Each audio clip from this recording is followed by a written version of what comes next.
قرآن کھڑا ہوگا، کہے گا اے میرے مولا میری وجہ سے یہ راتوں کو جاگتا تھا، من قام رمضان ایمانا واحتسابا غفر له ما تقدم من ذنبی، جو آدمی رمضان کے مہینے میں کھڑا ہو کر اللہ کی بندگی اور عبادت کرے گا، قرآن کی تلاوت کرے گا، اللہ کہتے ہیں اس کے پچھلے گناہ میں معاف کر دوں گا۔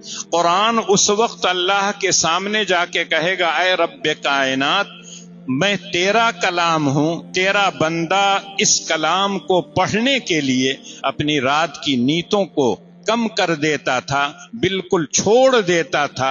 اے اللہ، اگر اس نے اتنی مشقت قرآن کے پڑھنے کے لیے اٹھایا ہے اس لیے کہ یہ تیری کتاب ہے، تو میں سفارش کرتا ہوں کہ اس کو معاف کر دیجیے۔ اللہ کے رسول فرماتے ہیں کہ دونوں کی سفارش قبول ہو، رمضان کے روزے کی بھی اور قرآن کی۔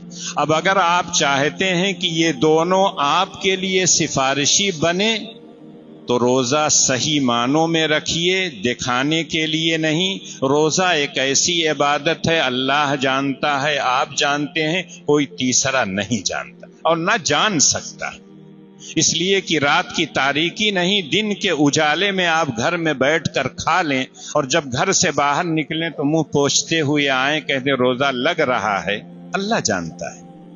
کھا کے نکلے ہو 3 ٹو پراٹھا اور انڈا اور کہہ رہے ہو روزہ لگ رہا ہے، اللہ جانتے، دنیا جانے نہ جانے اس سے کوئی مطلب نہیں۔